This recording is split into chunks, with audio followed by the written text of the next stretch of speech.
Welcome to Module 2 of the free PenTest Plus training series by CompTIA. So we're going literally based on the outline for the CompTIA PenTest Plus PT0-003 examination. And so in Module 2, it's all about reconnaissance and enumeration techniques. And this will be 21% of the exam contents if you choose to take the examination.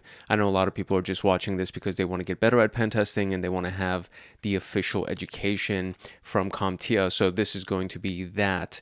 And in section 2.1 of module 2, we're going to be talking about information gathering techniques. So this is, we are now officially going out of concepts and philosophies and everything that we covered in module 1, which was essentially the preparation for the engagement and all the things that we need to do to prepare for the engagement. And now we're going into the official techniques that you will be using. And these things are fun. This is where the fun really starts. So in information gathering, we have the concept of reconnaissance, also known as recon, and there's something called passive and active reconnaissance, and we're going to be talking about those details in a little bit. So reconnaissance is the first phase of the attack or penetration test. So let's say, you're doing a penetration test. An attack really implies that you're doing something that you shouldn't be doing. Technically, a penetration test can also be considered an attack. Whatever, I don't want to get too much into the semantics, but essentially, you're doing this with permission, hopefully, and you're doing this ethically, all of that stuff. But the very first step of any pen test or any ethical hack is to do reconnaissance. And this is where you would gather as much publicly available information as possible about a target. And then, of course, we're going to go into the concept of active reconnaissance, where you're going to try to get things that aren't necessarily publicly available. This is a very critical step because it really sets up everything else for the pen test. So if you do a really good job of gathering intel and doing really strong reconnaissance, it makes the rest of your work easier. If you kind of skip through this, or if you breeze through reconnaissance and you don't spend as much time as you probably should to try to gather as much as you possibly can about your target, then it's going to make it difficult later on to come up with exploits or to come up with potential avenues or attack vectors that you can use to potentially exploit and penetrate the target, right? The whole concept is to penetrate the defenses of your target. So the more effective and stealthy the attack will be if you gather the more powerful intelligence, or as much powerful intelligence as you possibly can about your target.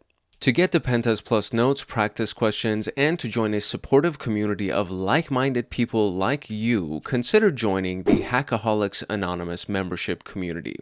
We have 4 tiers: the supporter, the agent, the guardian, and the master. And each tier gets their own Discord server and early access to content.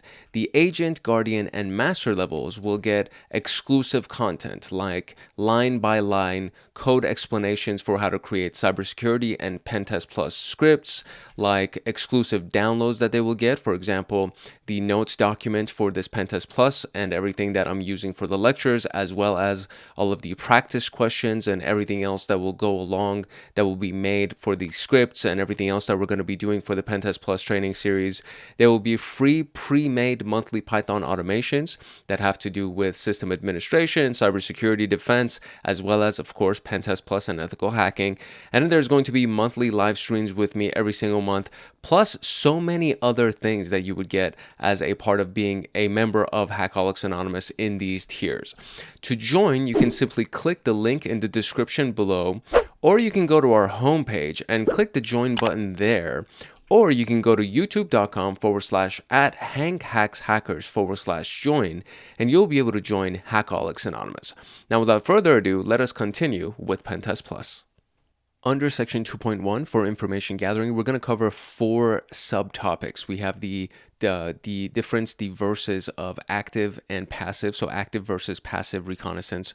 We have something called open source intelligence, also known as OSINT, and you will get a lot of data from doing OSINT. Believe it or not, it's actually kind of scary, the amount of data that companies or employees of companies leave open to the public. And it could be something that's on their social media, on a job board, repositories, DNS lookups, where you actually look at their domain name records, cached pages or cached pages. I don't know how you pronounce that. I always say cache, but I think it's called cached. So their cached pages, will be doing some Google dorking or Google hacking. There's a lot of amazing things that falls under open source intelligence, and you can get a lot from open source intelligence. Then we have cryptographic flaws and password dumps, which is also a very common thing. As we talked about the various frameworks for doing penetration testing, one of the big ones was the OWASP top 10, and inside of the OWASP top 10, the I think it was actually not the first one, because the first one had to do with authority and giving authorization to people that shouldn't have the authorization, but definitely in the top 10 list, I think towards the top of the list, we had cryptographic flaws, and under cryptographic flaws would be, passwords that are easily accessible because they weren't encrypted, and so you can just kind of find them through plain text. And then we have network recon and sniffing, which is another really, really big concept. So we're going to be talking about all of these four things. I'm going to introduce to you the tools that are going to be used and the various strategies that we'll end up using to do these four types of attacks, or not necessarily, we're not in the attack phase yet. So these four types of data gathering, some of the more commonly used tools and the tools that you definitely need to be aware of. And then I'll show you how to access those tools. And when we get into the portion of this chapter or this module where we actually start running these tools, you're going to definitely want to know where you can find them. At the very least, if you don't have Kali Linux installed, you should get a copy of Kali Linux, at least on a USB drive or something like that. And if you don't have that, inside of the inside of the Linux Plus, my bad. So inside of my Linux Plus playlist, I have a installation section for you. It's in chapter 3, or like part 3 of the main video, the very first video. We're going to go through the installation of Linux. If you want to install it on top of your current OS, or if you want to install it inside of a USB drive, that would be a really, really good way to do it. If not, you need to download the various tools, or at the very least create like an account. If it's an online based tool, you need to create some kind of an account where you can go ahead and use the tools that we're going to be talking about. And then later on, when we get to exploits, as we graduate from Recon to actually exploiting and creating payloads and things like that, we're going to be using Metasploit and the victim version of Metasploit, which is Metasploitable, which is kind of like a victim machine that we can attack as much as we want without getting into trouble or anything. So these tools, and I already talked about it in Module 1 at the very beginning of Module 1, the introductory video. So hopefully by now you know that you need to get access to a good amount of tools to be able to pull off the labs that we're going to be talking about and using as we go through the rest of this PenTest Plus course. So just wanted to kind of give you just another reminder of that you're going to end up needing to use those various types of tools that we're going to be using and talking about. And if you haven't done so already, this would be a good chance. By the end of this video, you'll get another series of tools that you're going to get, and we're going to get more specific. And the more tools we talk about, I don't want you to just look at the philosophy behind it or the concept, the ideology behind it. I want you to actually use it.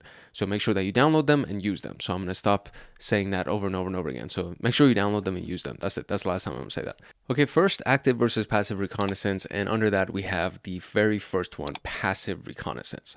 And passive reconnaissance is, again, recon. You're doing it passively. So if you can think about the more quiet of the two, the quieter version of the two, that's what passive reconnaissance would be, right? So you are not directly interacting with the target system. You're not running scans against their system. You're not doing anything that would set off their defensive security tools or their intrusion detection systems or their SIM. You're not doing any of those things. You're basically gathering as much information as you can without doing any kind of scanning or anything like that. If we were talking about physical penetration testing, this is the equivalent of of kind of sitting outside and using your binoculars and just watching the building and seeing who goes in and who comes out, and then going to the local coffee shop and seeing who goes in and who comes out, and all of those things without interacting with anybody, without trying to set off any kind of alarms. You're literally just a spectator. That's essentially what this would be in the world of physical penetration testing. But in digital pen testing, which is essentially what we're going to be focusing on, this is everything that you can gather without interacting or scanning the target system. The key points here are that you're going to be stealthy, right? Because if you don't actually scan them, you're not targeting any kind of security alarm, you're not targeting any kind of security tools or appliances. You'll be using publicly available information through Google dorking or Google hacking, through LinkedIn, Whois records, DNS records. All of these things are accessible by just going to a website and pulling up information about their domain names and the IP addresses associated with those domain names. And then all of this activity will prepare the groundwork for your active attacks or your active recon, right? So passive recon will gather a lot of information, and then that will feed into active recon. And so these two things will actually they go hand in hand, two sides of the same coin, essentially. It's not doing one over the other. You're going to do both. It's just that you'll start with passive because you'll be able to gather a lot of information that will help you kind of fine tune and be a little bit more intentional when you actually go into your active recon. These are some of the common passive recon methods or strategies or tools that we would use. So Whois lookups, essentially they identify the domain owner and the registrar, meaning the company with which they have registered their domain name and who their hosting would be, etc. DNS records retrieves their subdomains, retrieves their mail servers, and the IP addresses that are connected to their domain names. And these two things can actually be done online without you using any kind of a command line tool. There are so many different online services right now that you can actually just do a Whois record search online for free without creating an account anywhere. You literally just land on the webpage and just type in the record. DNS records, same thing.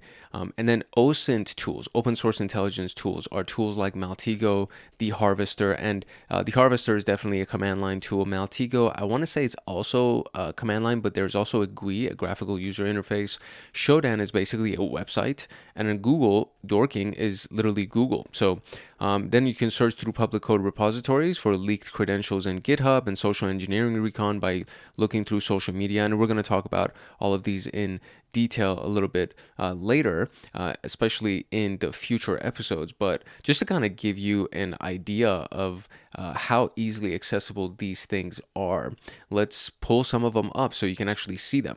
So I just did a simple Google search for Whois records, and then the very first one is whois.com, and then you go here and you literally just go and type in the domain name. So let's say google.com or whatever, and then it'll say, okay, google.com, this is their domain registered 9/19 of 19 or 9/15 of 1997. It expires on 9/14 of 2028. It was updated on this. Decline, delete, prohibited, transfer, all these things are prohibited. These are their name servers, their registrar information in Mark Monitor Incorporated. The abuse email is the abuse complaints at Mark Monitor. There's an abuse phone number.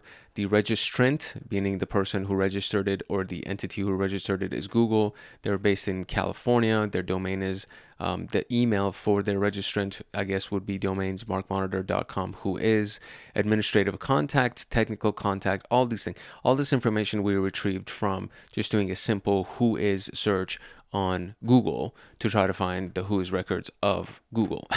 You can do the same thing for basically everything else, right? Like you could do youtube.com, you could pick whoever the name of the client is. You can just go to their domain name and try to see what information you can gather from their domain name. And a lot of times you'll be able to find some interesting information that you can use for your overall recon. And as we talked about in the first portion where you're preparing for the engagement, you want to document all of this, like everything that you find, even if there's nothing that seems interesting at the very, very beginning, right? Like you look at it and you're like, oh, okay, well, I mean, Google is super secure. So if Google owns Google and it's Google, like if you find the information and at the top of your head, you're like, I don't think this is going to be useful in any way, you should still document it because it shows the activity that you're running, especially if you have to create a technical report for somebody at the end of the pen test that's going to review your work. So things like just running a whois record and finding out what that is very, very useful.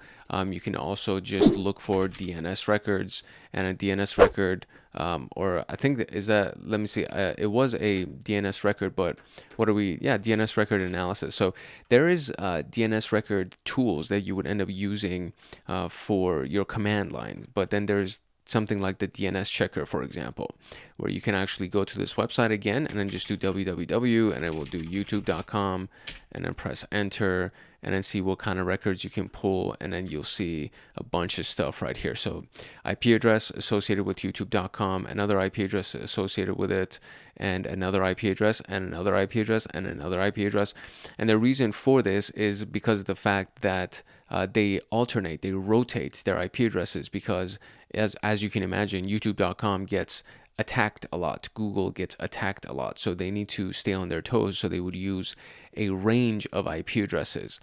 Same thing with their IPv6 addresses. So the ones that you see right here, these IP addresses are IPv4 addresses. The quad A records are IPv6 addresses, and this is an IPv6 address. And these things are not commonly recognizable, because to the layman, to the average person, they just don't recognize what these things are. But if you really want to know the importance of them, you can go ahead and check out the CompTIA Network Plus playlist that I've created, so you can really understand the significance of IPv4 versus IPv6 and how to read IPv6 addresses and all of that stuff. Then you have their CNAME record, the canonical name. Oh my God, canonical name. There is no MX record to find, so MX would be for their mail servers. There's no NS record, PTR, SRV, all these other records don't exist. There's no TXT record. TXT records are literally plain text records that would probably get you some kind of information. If there was actually a plain text record, you would probably be able to get some really interesting information about the company or the way that things are set up for that domain name, and then you can use that to do further reconnaissance. So all of those things are not available for youtube.com, because YouTube is owned by Google, which is owned by Alphabet. So obviously it's a massive, massive company. But if you find a target domain that is not a massive trillion-dollar company, then you can go ahead and try to run them. And especially for the company that you're hired to do a pen test for, you'll be able to get a lot of interesting information about their records. At the very least, getting a list of their IPv4 and IPv6 addresses is going to be very useful. And most likely you'll end up finding MX records and maybe CNAME records or something like that. You'll be able to find those types of things about them. So very, very, very useful little tool. And again, DNS checker was just another free one. And then of course we have the Harvester and Maltego, and then there's Shodan.io. So I'm not going to start running things on Shodan, because we have a segment that's actually dedicated to running Shodan queries. But Shodan.io is actually a publicly accessible website, as well as to be able to get as many things as you want, or to be able to get like a lot of different queries and responses. They do have a paid version. You can create a free account that will give you more information as well. But you can literally search for like types of devices, like let's say Apache servers, and you can search for Apache within a given country, or Apache that's for a specific company, and you'll be able to get a list of all of their IP addresses and all the open ports and everything that they have. Shodan is very, very useful. It's a very, very powerful tool to try to find records of actual devices inside of a company or a network. And then we have Google Dorking, and Google Dorking is another one of those things that again is just really useful. If you don't know what types of queries to use, you can go to this website called Exploit Database. And inside of Exploit Database, at the bottom right here, there is something called the Google Hacking Database. So you click on the Google Hacking Database, and then it brings up all of these different queries. These are actual queries that you can go ahead and paste into Google. And this first one, for example, is going to search through GitHub, right? It's going to search through the GitHub site. And then it's just going to search for this begin open SSH private key to see if any of those things are going to exist. And so the first link, cannot SSH with SSH RSA keys having begin open SSH. And then you just click on that to see if there's anything interesting over here. And it just so happens to be that it says it can't do it, etc. But that's just one example of what a Google Dorking query would be. There are a lot of different ways that you can do this.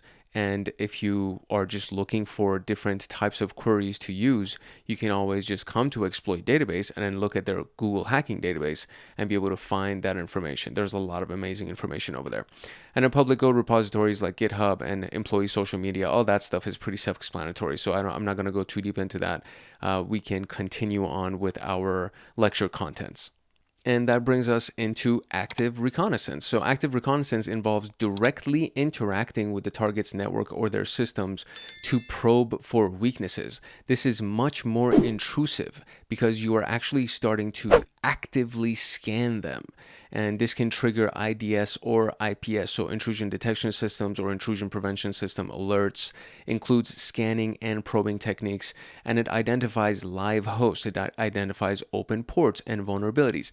These types of things are definitely going to show up on their intrusion detection or intrusion prevention or their SIM software or their endpoint detection and response. It's going to show up on some kind of a tool, especially if the company is big enough where they actually have a security operations center or at the very least a security team that has set these things up. So for the most part, active reconnaissance is definitely a louder type of an approach compared to passive reconnaissance, because literally passive reconnaissance is you're just looking at the internet trying to find data online. Active reconnaissance involves actual scanning and probing against their systems and their network, and that just always shows up on some kind of a security appliance. Some common active reconnaissance methods would be scanning of ports, grabbing the banners from their websites, crawling the web or crawling their website, I should say, SMTP enumeration, SNMP queries. So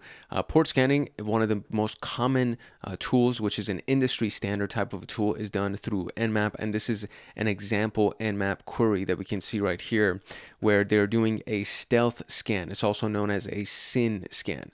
And if you don't know what that means you don't have a strong enough understanding of basic networking. So if you recognize the TCP handshake, where there's a SYN packet that's sent, and then there's a SYN acknowledgement packet, and then there's an acknowledgement packet. If you don't know what that means, then you need to have a much stronger understanding of basic networking concepts to be able to make sense of this. Again, PenTest Plus it requires that you have a very basic, at the very least, a very basic understanding of networking concepts. And so sending just a SYN packet means that you're not completing the full TCP handshake, the three-way handshake, and it's just gonna drop the connection right after the SYN packet has been sent.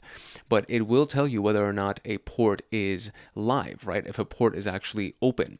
And in this particular case, the -P says that we're looking for a given port, and then we've given it the port that we want to look at. Port 80 is HTTP, 443 is HTTPS, the secure version of HTTP, and then port 22 is the default port for SSH, secure shell, which is remote connections. And we're looking at it for the target.com website. So we're running Nmap against these different ports for target.com. You can also use the IP address of target.com or the IP address of any given company.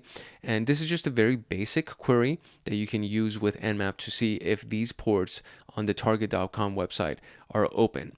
Now, you can actually run a given set of vulnerability scans that come pre-installed with Nmap as well, and run them against the target.com or whatever the target actually is, and end up finding, if there are any vulnerabilities, you'll end up finding some good information about the vulnerabilities and what possible ways you can go about exploiting those vulnerabilities. Banner grabbing is identifying the version of their service that's running. So for example, Apache 2.4.48 would be a version of a web server that's running.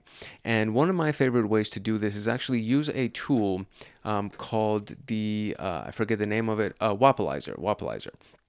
So if we click on Wapalizer right now, I'm literally inside of Google Docs, so it's going to just show me what's going on with Google Docs. But it's going to say the analytics is being run through loglib. They have miscellaneous under PWA and Open Graph. JavaScript frameworks are here. Font scripts are the Google Font API. the code mirror as their editor, JavaScript libraries, etc. And this is a very, very easy, free plugin that you can install to your web browser. And from there, you'll be able to gather a bunch of information about the target website just by doing a quick little scan using Wapalizer, and it'll give you a bunch of good information, including, for example, the version of the services that they're running, so for their web server that they're using, or the database that they would be using. If they're using SQL, for example, it'll tell you what type of SQL database that they're using and what type of plugins that they have installed on their website. A lot of great information can be done by using Wapalizer, but then there are different things that you can also do. For example, Burp Suite is another really good way to grab a bunch of information about a website and what's running in the background of the website. Web crawling is extracting hidden URLs using a tool like GoBuster or a tool like Zap, where you actually go ahead and scan the website to see if you can find anything of note or anything that might not be easily findable by you just manually trying to go through their web links. And then GoBuster can help you find subdomains. It can help you find directories, a command line tool, very, very easy to use, very simple syntax to use, and really powerful. It can get you a lot of really good information. SMTP is for finding the mail transfer protocol. So it finds email addresses with the verify protocol that's available, and you're just enumerating to see if you can actually find any email addresses on a given domain name. And then we have SNMP that extracts network details from misconfigured devices, if they actually do have misconfigured devices, and trying to find some kind of detail about their network, the topology of the network, the IP addresses, so on and so forth. And so we already talked about this particular example that we have with Nmap, but as we go about doing more use of these different reconnaissance tools inside of the information gathering module, we're going to actually run these tools so you can see what they look like. Now that we understand the difference between active and passive reconnaissance, we can talk about specifically open source intelligence, also known as OSINT.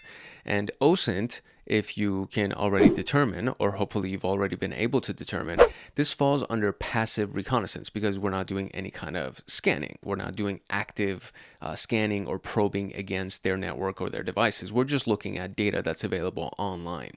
Now, social media reconnaissance is the most common form of recon in the modern era, mainly because employees tend to be careless. Sometimes they overshare company information on LinkedIn, Twitter, or Facebook. They literally put it inside of their bio's description sometimes, but if you end up watching them, they may be taking pictures of their workstation on Instagram, posting it on LinkedIn or on Facebook, and you can get a lot of information just from looking through their pictures. You can get a lot of information from the tags that they have, like the location tags, the geo tags that they have on these things. And of course, just people can be careless, especially if they haven't probably properly been trained on security concepts. They can be fairly careless, and then they'll overshare information about their company, overshare information about their own self or their user accounts on the company. If somebody puts their work email in their bio or on their LinkedIn page, for an attacker, that's like a really easy way to be like, oh, okay, their work email is being, in most cases, their work email is what's used to actually sign into their work email account or to some of their login pages, their admin login pages, or just general employee login pages. They use their work email as their username. So there is the work email that's being shared that ends up being one of the critical pieces of information that now I can just use that combined with, let's say, John the Ripper, and do some kind of a password attack against your work email login or your work account. And that's a really big issue. A lot of companies, to be able to kind of protect against this, to be able to account for this, they issue employee IDs to the employees so that they use the employee ID number instead of their email account to log into the critical systems and their services. Attackers can actually use this information to craft spear phishing campaigns, meaning instead of doing a big blast against everybody inside the company, if they find your work email, they can just use that information to do an attack against your spear, against you specifically, using a targeted phishing campaign. And if they know that, based on the pictures that you've posted on your Instagram, I know that you go to this one coffee spot every Sunday or every Monday or whatever, and let's say Monday through Friday, like the coffee spot that's local to your job.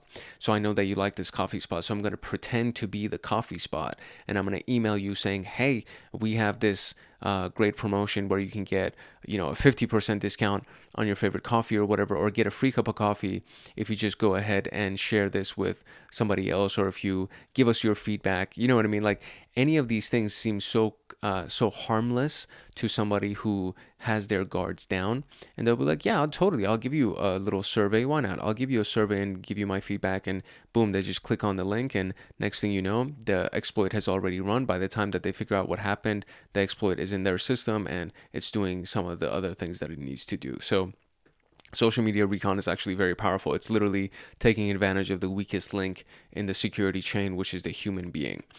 Common social media OSINT techniques would be LinkedIn profiling to identify employees, their job role, and the technologies that they use.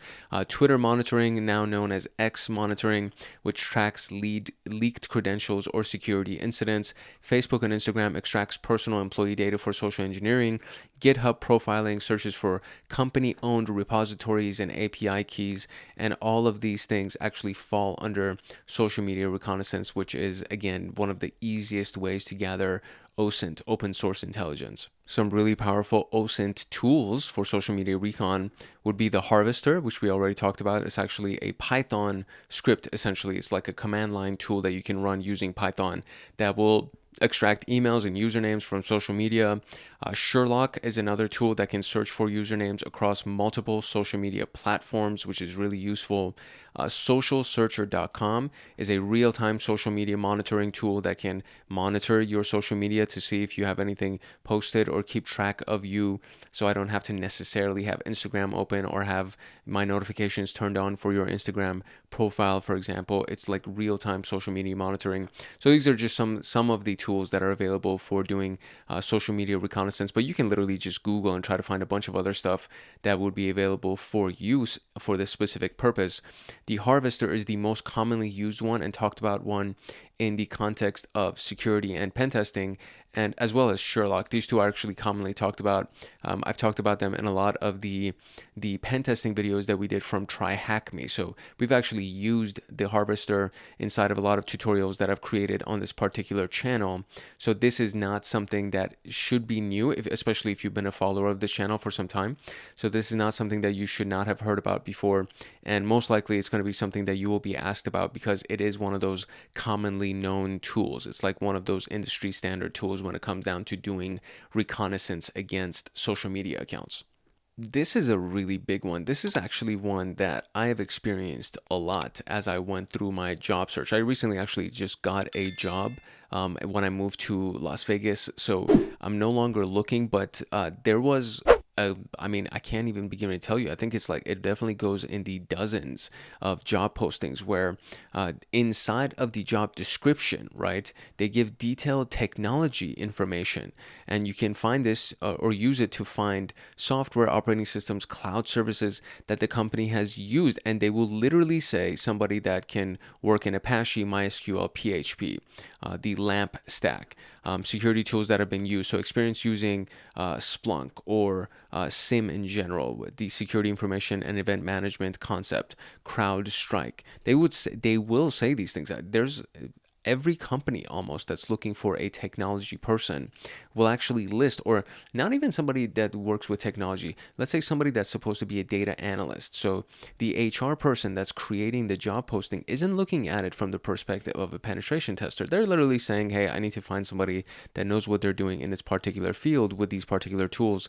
And the more specific I can be in the job description, the better type of candidate I can expect to find. And so they will say that, we're using these types of tools, and the ideal candidate will be able to use these types of tools, or they have experience with these types of tools. And then they'll even go further. Well, they'll be like, yeah, you're going to be doing X, Y, and Z with this tool. And it's like, dude, you're just giving away all the information to somebody who can really leverage information, who knows how to piece together information to create attack vectors, that's like gold. Cloud service providers must be experienced in AWS, IAM, and S3, which is identity and access management, as well as their S3 buckets, which is the simple storage system buckets. I mean, these types of things, again, you're just giving it away. You're telling the attacker, the pen tester, this is the type of stuff that we're using. And so this is job boards and recruitment sites are another one of these gold mines where you can get a bunch of intelligence about your target and the technologies that they're using. Now, to be able to find the type of stuff that you're looking for, you would go through these various websites. So LinkedIn job postings, Glassdoor, and Indeed job postings. And then you can use a Google Dork query. So we just literally talked about it. So you're looking for the LinkedIn website or through the LinkedIn website, and you're looking for the keywords hiring, Splunk, and or AWS. So if I literally just copy this and we go ahead and paste it inside of the browser right now, we'll probably end up finding something that's relevant to this query. So there we go. Jobs via Dice hiring, AWS cloud engineer, mid-level cloud engineer, Splunk SaaS, AWS EKS, AWS consultant with EKS Splunk or Datadog, Dexian hiring AWS EKS, global partner technical. Do you see what I'm saying? Like, it's literally in the freaking headline of the thing, and it's as easy as just saying, okay, what type of hiring, what type of stuff are they hiring, and then you can even just go further and, I don't know, say let's say Apple or something, and then see if you can find these things. So 16 Apple Splunk jobs. I mean, come on, like that's so easy to be able to find information. And a company as big as Apple, now obviously Apple has a really great security posture, and they're constantly pen testing themselves, and they're hiring people through their bug bounty program to penetration test them and do all those things. So it doesn't give that much away about Apple, knowing that they use Splunk, and Splunk is the industry standard for security. So it's not like you're gonna really get a lot of information. But if you're trying to map an attack towards Apple and you want to know what type of security appliance they use, so that you can kind of try to evade that security appliance, it would be good to know, right? So they use Splunk. Now we just kind of learned that about Apple, basically. So this is one of the things that is just, again, super useful to try to pull from their public database listings. So Recon tools can actually really help you find information about the company and what type of software and technology they're using. Moving on to code repositories and data leaks. There have been instances that I've ran across where the developer, the person who was coding the website or coding the web application, they accidentally left sensitive data inside of the source code. For example, an API key that was not encrypted, so you actually get to see the full API key, or a password that was hard coded into the script, or it was left in the comment section, let's say, or they might leave a comment that says, the data has been saved to this link temporarily, and then they don't remove the link. So just by looking at source code and searching through the source code, you might be able to find certain things. So an AWS API key would start with the string AKIA, and then the rest of it would be the actual key itself. Database credentials could be something like a variable, very basic, DB password equals super secret. So just looking for the password keyword inside of source code would be very, very interesting to see if you can actually find anything like that. Of course, you can even do a Google Dork inquiry where you can look for websites that actually have the key password or the keyword password inside of their source code, which, again, very, very interesting, and you can actually find a lot of interesting data that way.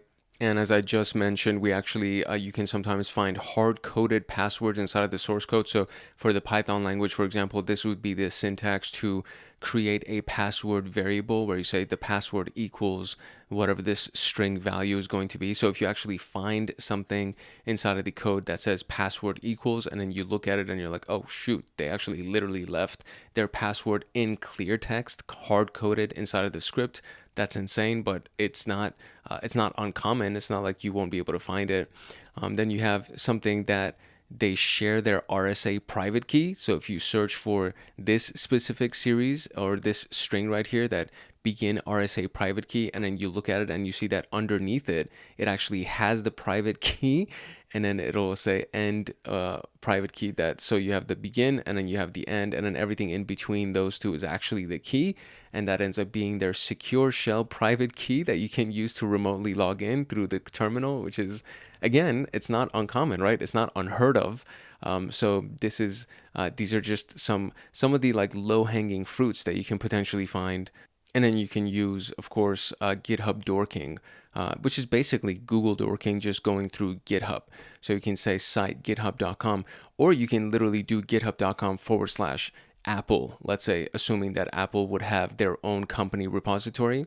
So that would end up being the site domain that you would look through, and then you would start looking for things through it, like db_password. So if you do your Recon using your OSINT intelligence, and you see that, oh, they actually have inside of their job descriptions, they're saying somebody that needs to know how to use repositories, for example. And it's like, okay, so if they are using repositories, or if they mention that they use GitHub inside of their job description, you're like, oh, so let me go and actually search through GitHub to see if I can find their company website or their company's GitHub repository profile. And from there, you'll start searching through that link. So it would be github.com/Apple or /Google, whatever it is. That's usually what it's like. And then from there, you'll search through their actual link to see if you can find any information through their actual repositories that may have accidentally leaked a database password, right? db_password would be the key term that you'd be looking for, and then that might end up giving you some interesting information that was just left on their repo, right? There's something called gitrob, which finds sensitive files inside of GitHub repositories, and there's also something called shgit, SHH-git, that detects leaked secrets in public repositories. So these are also very interesting tools that you can use to find open source intelligence without ever scanning the company website or doing anything that would even be considered active recon. So there's a lot of amazing things that you can do through OSINT, just open source intelligence techniques. Next up is DNS lookups and cached pages, or cached pages, however you want to pronounce it. DNS records reveal subdomains, mail servers, IP addresses, and cached pages expose deleted or hidden content. And all of this information, again, is available through open source intelligence. And something like a whois lookup, which we already kind of did an example of, this will retrieve the domain information, the domain ownership information, so for whois against target.com. And I think for the purpose of this specific course, I didn't mean target the actual company target. It was just saying that the domain of your target is what I was implying. But now I see, kind of like retrospect or hindsight is 2020, whatever. Now I can see, I'm like, oh, that kind of could mean that we're actually trying to scan target.com. So if you work for target.com, or if you are target.com, we're not trying to create strategies for scanning you. This just means that we're looking at the domain name of our target when we're running the penetration test. So it could be, abc.com, whatever. So DNS lookups and cached pages, they actually can get you some interesting information about subdomains, mail servers, and IP addresses. When we ran against Google, we obviously couldn't see their mail server, or YouTube, we couldn't see their mail server.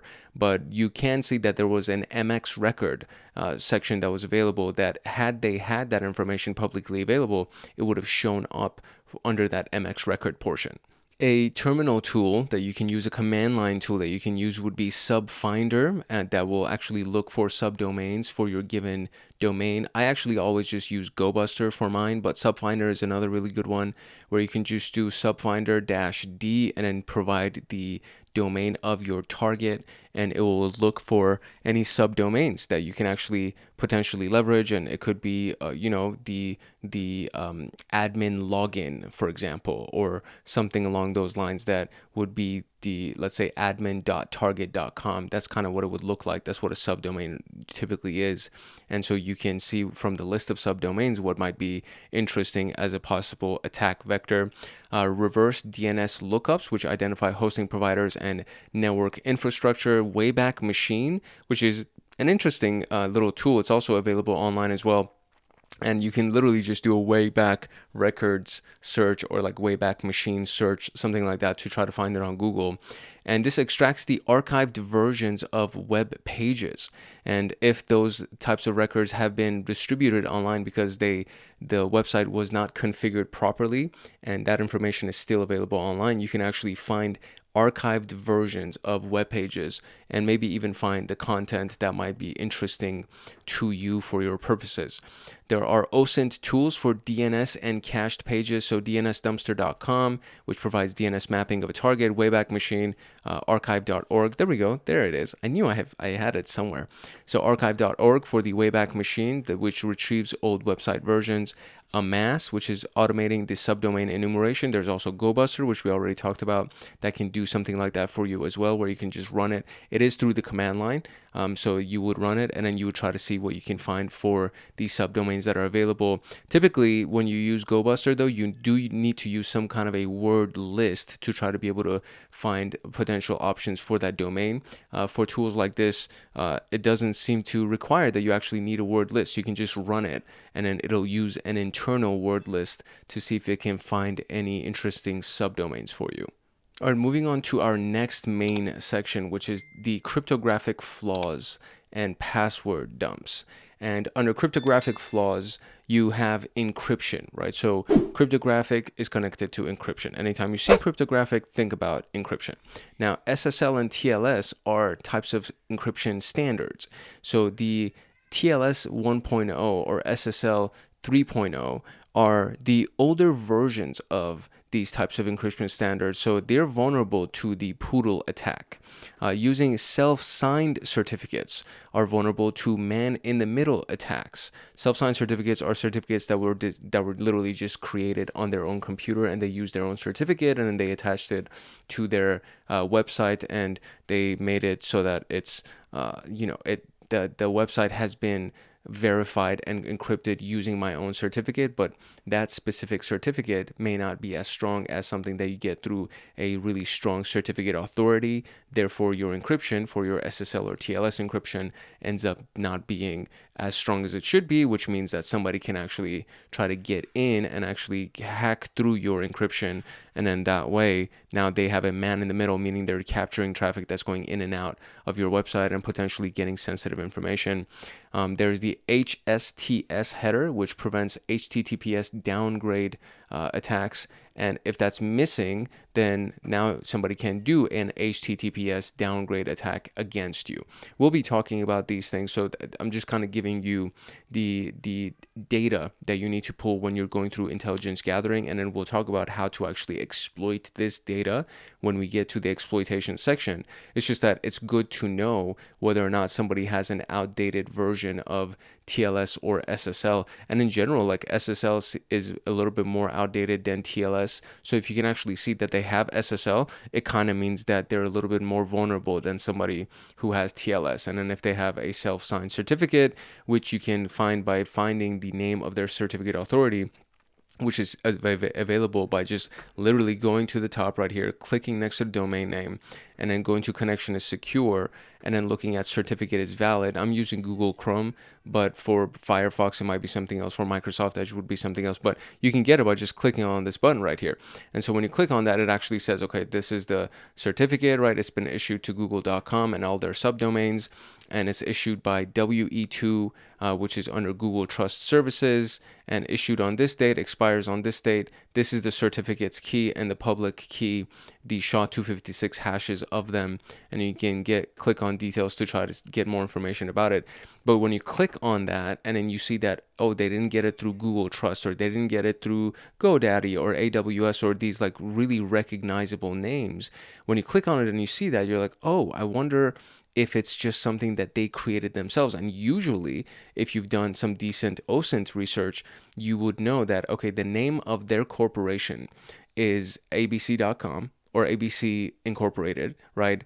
And their website is abc.com. So obviously, ABC Incorporated owns abc.com.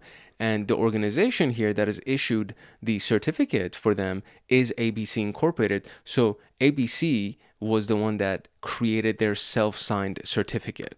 Therefore, we can actually probably try to get some information out of that and make it a little bit easier to try to hack into their website and capture their traffic that's going in and out. The OSINT tools for cryptographic analysis would be the SSL Labs scanner, which checks the TLS security on a website. There's testssl.sh, which is a website that scans for their misconfigurations. And then, of course, crackstation.net, which decrypts weak password hashes. We use this a lot inside of password cracking exercises. Really, really great freaking website because they have a giant database of password hashes. So you can't decode a password hash, but basically if it's a weak password, that means that the hash already exists in some kind of a database like Crackstation or one of the word lists for John the Ripper or something like that. And so if that's the case, then you can go ahead and easily decrypt that weak password by just using whatever the plain text value would be for that hash. We'll talk about it when we actually get into password cracking, but Crackstation is a really, really good web. I've used Crackstation a lot. It's actually my go-to before I run any kind of command line tool for cracking a password. I just go on Crackstation. I'm like, I wonder if this hash already exists on Crackstation, and you just drop the hash in there and it'll automatically detect it. You don't even need to tell it what kind of algorithm was used to create that hash. It'll just be like, oh, this is a SHA-1 hash and here's the plain text password. It's so easy to use. It's scary how easy it is to get some of this stuff taken care of, which is why it's like, dude, you want to be paranoid and you want to have strong security. But anyways, all right, moving on. Next up is password dumps and credential leaks. So I don't know if this has ever happened to you, but usually when I or it's not usually, sometimes when I log into a website or a service that I have an account with, and I log in with a password that's very short or like an old password or something like that, there will be a pop-up that says this password appeared in a data leak. We recommend that you change your password. And that has happened very, very frequently. One of the most common password documents, it's called a password dictionary, is the rocku.txt password dictionary. You can literally download it for free from Google. Super, super easy to get. It has tens of millions of passwords inside of it that were leaked at some point. And I think it was either, I don't know if it was like Adobe or maybe it was MySpace or something. It was like one of these like really big websites at one point that they got hacked, and so all the passwords that they had was dumped into a TXT file, and then now that's available online for free for people to use. There's also something called the SecList, SecList repository on GitHub that has dozens of dictionaries in it that can be used for enumeration or password cracking. There's also breach compilation. So there are literally billions of leaked passwords that when you combine these different sources, you can find so many freaking dictionaries that have a bunch of leaked credentials inside of them. It's kind of crazy. Dhashed.com searches for username and password combinations that have been leaked. Have I been pwned? Or owned, I guess, but it's PWNED. Have I been pwned is a website. So you can actually go to this website and run your email address inside of the little search box. You don't need to create an account or anything. And it'll tell you whether or not your email address has been pwned, whether your email address has been either sold or somebody at some point found it. And if you have like a lot of subscriptions to a lot of different newsletters and things like that, most likely your email address has been sold to somebody else, which means that you show up on this database, which means that you should not be using that specific email address for sensitive accounts and sensitive services. For example, your bank account. You should not be using an email that has been on this Have I Been Pwned website. You should not be using that email for your bank account. So attackers can actually use previously leaked passwords like these password dictionaries to perform credential stuffing attacks, which we will get to when we actually get to the password attack section of our PenTest series. And this is one of the most common ways to actually attack somebody. There are so many tools that are available that can be used for free, like Hydra, like John the Ripper, that you can actually use a password dictionary as long as you have somebody's username or you have somebody's email address, which again, if they listed it on their freaking LinkedIn profile, it's like, okay, well, now I have your work email address and I can use a rocku.txt password list to see maybe you were, this careless person, you were careless enough to put your email in your bio, so maybe you were also careless to create a really weak password. Therefore, I can probably use it to hack into your work email or something like that, or hack into your computer at work and then use that to escalate my privileges and do some lateral movements. And we'll talk about what all of that stuff means in a little bit. But yeah, it's not that hard to pull these things off. Okay, the next one is network reconnaissance and sniffing. So what is network reconnaissance? This is doing recon against the network, right? So you identify active devices, services, and vulnerabilities inside of a network. And really, again, we've already talked about Nmap. Nmap can be used to scan a specific domain name, but it can also be used to scan a range of IP addresses. So if you don't know what a subnet is, I will recommend that you go watch the Network Plus training series, because we talked about subnetting in detail and a variety of different subnets and all of that good stuff. This specific subnet has the first 24 bits filled in. So these first 24 bits are the network. So 192.168.1. Each one of these is an octet. So when you have 3 octets, that means 24 of those bits have been filled in, which means this last 8 bits right here is where the addresses are going to be filled in for the various devices. So on this specific subnet, you can have up to 254 devices, or 254 IP addresses, I should say. So when you want to scan against these this specific network to see which IP addresses exist, you would use this type of syntax, and then you would run Nmap, and then Nmap is just going to be like, hey, I found all these different IP addresses for you. And then you will use a different option inside of Nmap to be like, okay, I want to know what services are running on every single one of these IP addresses. And then Nmap even allows you to dump all of the data that it collects into an output file, so you can use it later in case you don't want to look at everything inside of your terminal window. So really powerful tool. It's used very frequently, and this is another one of those things that's just freaking amazing. So identifying active devices, services, vulnerabilities inside of a network is all a part of network recon. And then there are obviously different ways that we can do this as well. ARP scanning is another one, which identifies live hosts inside of a LAN. So address resolution protocol is essentially the protocol that connects MAC addresses to IP addresses. So if you're inside of a LAN, or you're connected to, let's say, their Wi-Fi or something like that, you can actually be inside of the LAN. And now you can use an ARP scan command to see if you can try to find any live hosts inside of that local area network. And then once you have the IP address, let's say, in this case, I just used the target.com example again, but you can just replace this with the IP address of the device that you might be most interested in.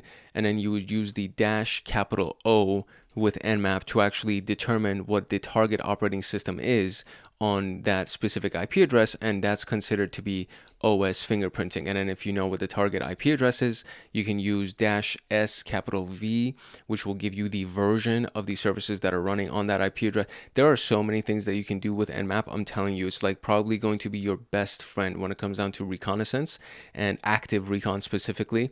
And this is just one of those things that it's invaluable. It's a free tool that comes with Kali Linux installations, and Kali Linux is free as well. But you can download Nmap on any device, any kind of operating system, and just start going crazy, like start scanning and just lose your mind with the scanning. Honestly, there's so many things that you can do. So OS fingerprinting, again, just adds more information to the database, to all of your recon that you've done, and you can use that to further advance your knowledge so that you can get really good exploits, specific exploits designed. There are other network recon tools. So again, Nmap we already talked about. Mass Scan is another one, which is a network-wide scanning tool. And then there's Shodan.io, which actually searches for exposed devices on the internet, and we'll be talking about how to use that again when we actually get to that portion. But Shodan and Nmap are really powerful tools. We've talked about them a lot, and Nmap and Shodan were actually even used inside of Mr. Robot. It's one of my favorite shows on cybersecurity and hacking, and it's actually super legit. Everything that they talk about is very on point. So Elliot, the main character, uses Nmap and Shodan in a few different episodes, and you can kind of get an understanding of what can be done with these tools. They breeze through it, and they're making it entertaining for the show or whatever, but they really do use it correctly, and you can get some really interesting use cases just by watching a really good show. So network recon tools, these are just some of the really more important ones. And then you can use the data that you gathered from the last section to feed into this section, right? So network sniffing and traffic analysis. So you've done a scan against the network, you found an IP address that you were interested in, you know what operating system is on that IP address, you know what version is running on that IP address, and now you're like, okay, well now I want to start sniffing the traffic that's going in and out of this specific IP address. And so you would use one of these tactics and one of these tools, right? So capturing unencrypted traffic to extract sensitive data. You can even capture encrypted traffic and use some kind of key to decrypt them if that's even available to you. But usually if you can find unencrypted traffic, that's amazing. Packet sniffing is a concept where you actually intercept packets, the traffic that's going in and out of that device, in and out of that network. And the HTTP version of the traffic is unencrypted. If you're scanning for HTTPS, then you're actually capturing encrypted traffic, which is a little bit harder to get hold of.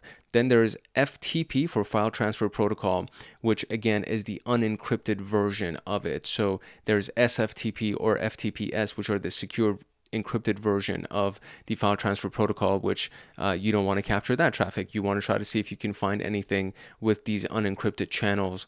And then man-in-the-middle attacks that hijack the connection. So you're actually now in the middle of the connection between the target and whatever device is trying to communicate with. And so let's say I capture your connection to anything outside of your device, and I find out that you're trying to transfer money from one of your bank accounts to another bank account, and I've captured that traffic. I'm literally in the middle of you communicating with your bank application. So then I can go ahead and be like, oh, you know what? Instead of transferring the money into this bank account, I want you to transfer the money into my bank account. And so that's a hijacked connection that I can go ahead and be like, oh, let's go ahead and do that. So conceptually, theoretically, this is amazing, but these things are not as easily to pull off unless you actually can find some kind of an unencrypted traffic channel or unencrypted traffic flow, I should say. Wireshark is another one of these free network industry standards types of tools that is used for capturing network traffic. They also use that inside of Mr. Robot. A really, really powerful tool. It can capture network packets, and it doesn't really tell you anything. You have to know what to look for, but it captures the network packets and that traffic, and it gives you the data on a granular level. So it really goes deep into each packet. And if you know what you're looking for, you can find some really, really interesting information. TCP dump is a command line packet analyzer that can also do the same thing for you. It's based on a command line. Wireshark has a graphic user interface, so there's a lot of point and click and kind of easy analysis of what's going on with the packets that you've captured.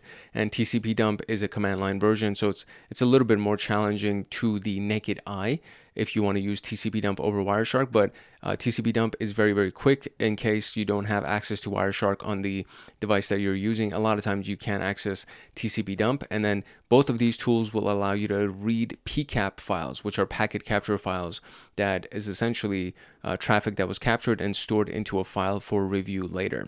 Then there's BetterCap, which is really good for man-in-the-middle and network sniffing automation. That is another one of these tools that can do this information for you automatically. It can do these strategies and tactics for you automatically. Again, just use these things with your discretion, and be careful and don't do it maliciously and all of that good stuff. But yeah, these are really powerful tools for network sniffing and traffic analysis. Okay, now we can get into the practice questions for this specific section for the information gathering techniques. The formats of the questions that I'm about to share with you are going to be multiple choice, multiple response. So multiple choice, you basically just make one choice. Multiple response requires 2 or more answers.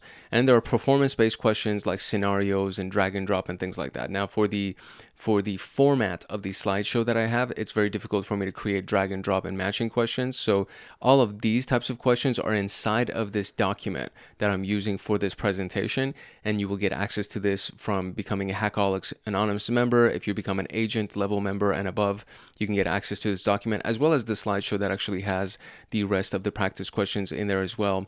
And then there one final note on these questions is that these are not the actual questions that are going to be on the CompTIA PenTest Plus exam. It is illegal for us to be able to share any of those questions with you. You literally sign an NDA, a non-disclosure agreement, when you take the examination, and you're basically saying, I'm not going to share the contents of this exam with the public. I'm not going to share these questions with the public, and no test preparation organization is going to share those things with you. So just keep that in mind. It's illegal. They don't even share it themselves, right? They don't, because I mean, all it would take is for somebody to just go to CompTIA, buy one of the practice exams, and then memorize all the answers to the practice exam, and then they go and they take the test and they pass the test, and now they're certified. So they're not going to do that. No organization. PSI is like a really common test prep website.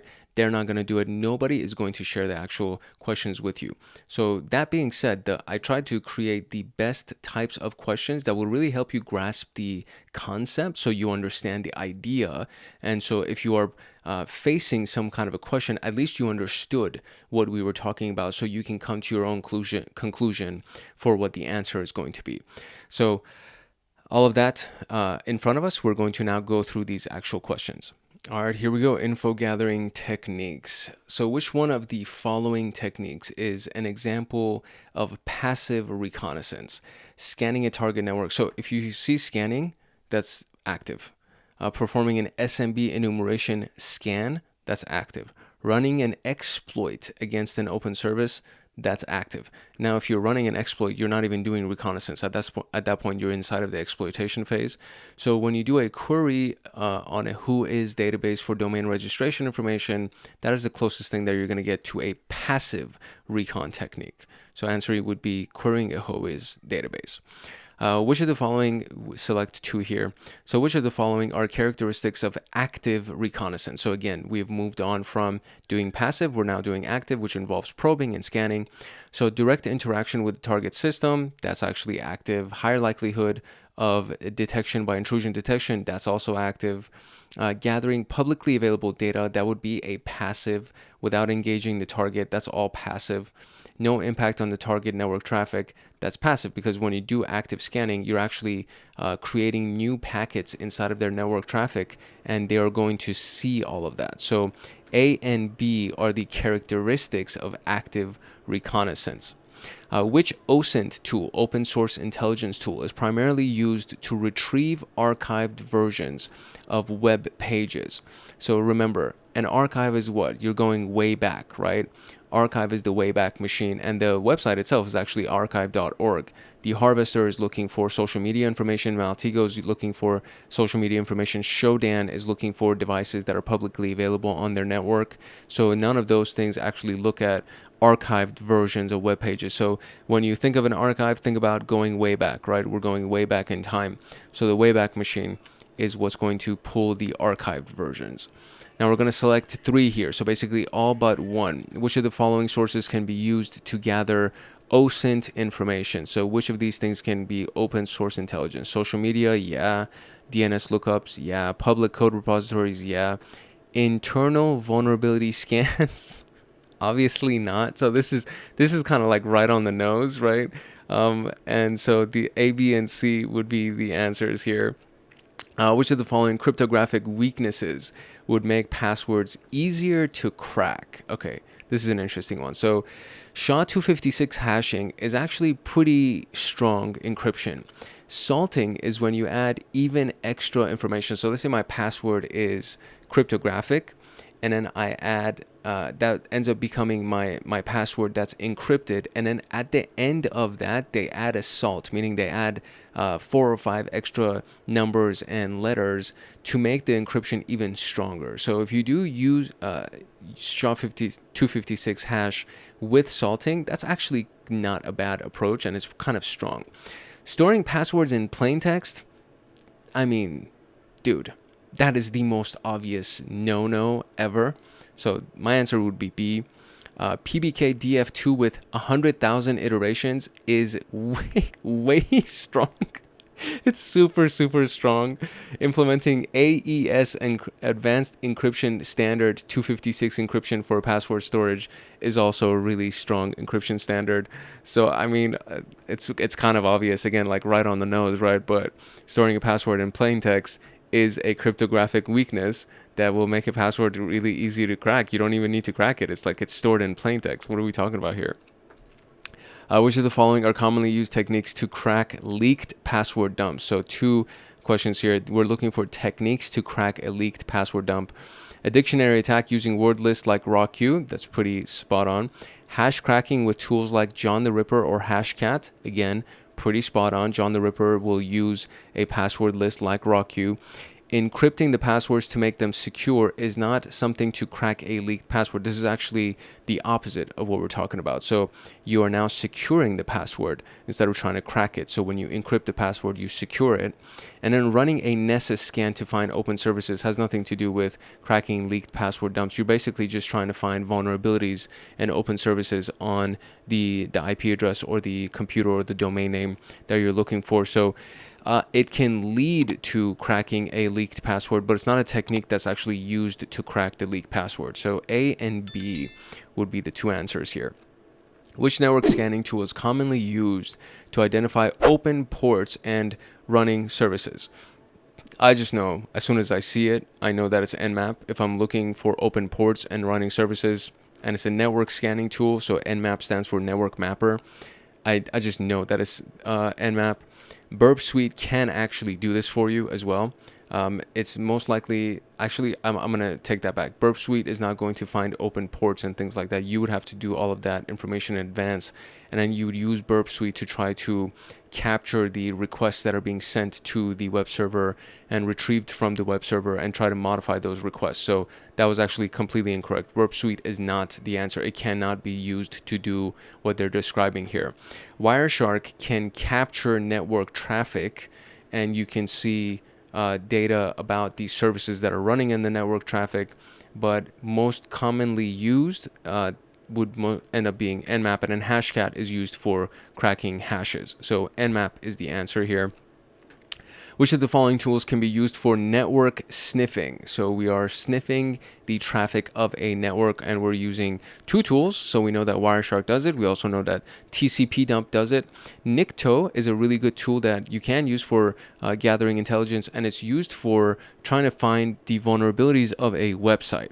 So Nikto can actually help you find vulnerabilities, but it's not going to capture network traffic. And SQL map is for trying to map the database information, for example, the tables and the version of SQL, for example, that's being used for a relational database that's being housed on a web server. So it gives you everything that has to do with databases. Nikto gives you vulnerabilities on the website.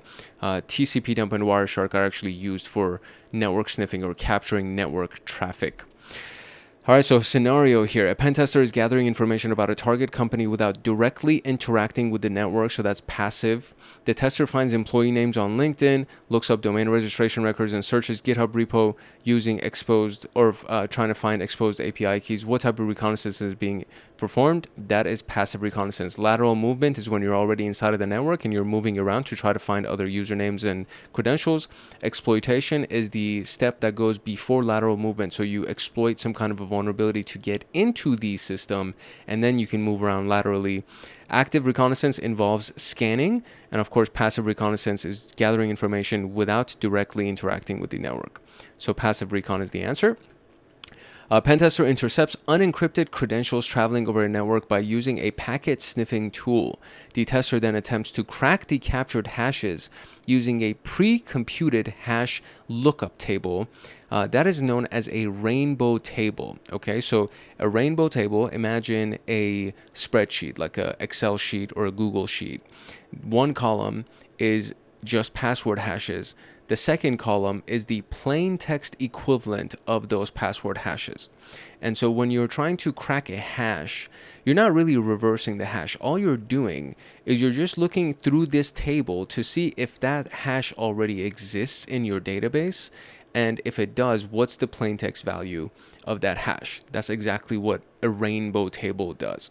So what techniques would be used to crack the captured hashes, right? So first, he's intercepting unencrypted traffic over the network by using a packet sniffing tool. So he's sniffing the network, and then he used the captured hashes in a pre-computed hash lookup table, which is a rainbow table.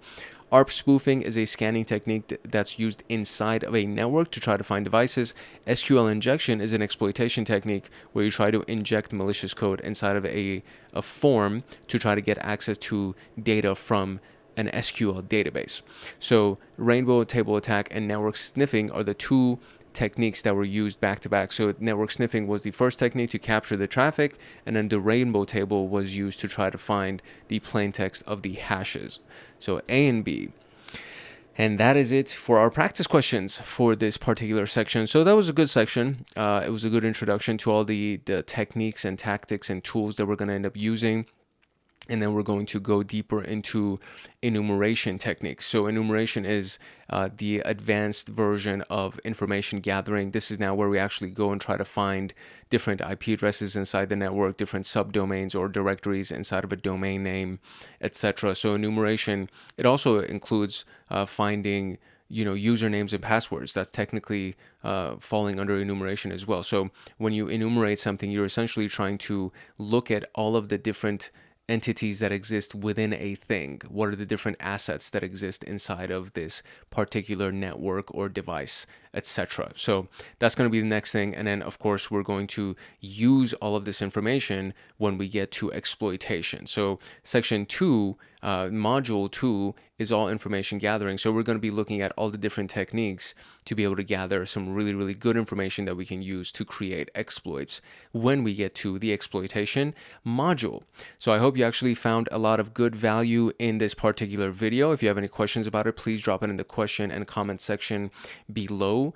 And I will share with you in a couple of seconds what you can do if you wanted to get access to these practice questions and the notes document that I'm using for this test, or for this lecture, I should say, for this test.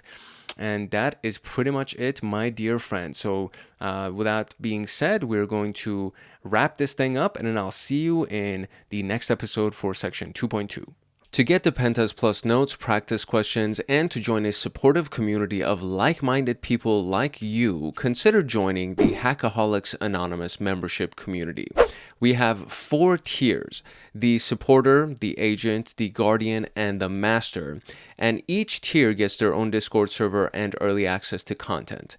The agent, guardian, and master levels will get exclusive content like line-by-line code explanations for how to create cybersecurity and PenTest Plus scripts, like exclusive downloads that they will get. For example, the notes document for this PenTest Plus and everything that I'm using for the lectures, as well as all of the practice questions and everything else that will go along that will be made for the scripts and everything else that we're going to be doing for the PenTest Plus training series. There will be free pre-made monthly Python automations that have to do with system administration, cybersecurity defense, as well as, of course, PenTest Plus and ethical hacking.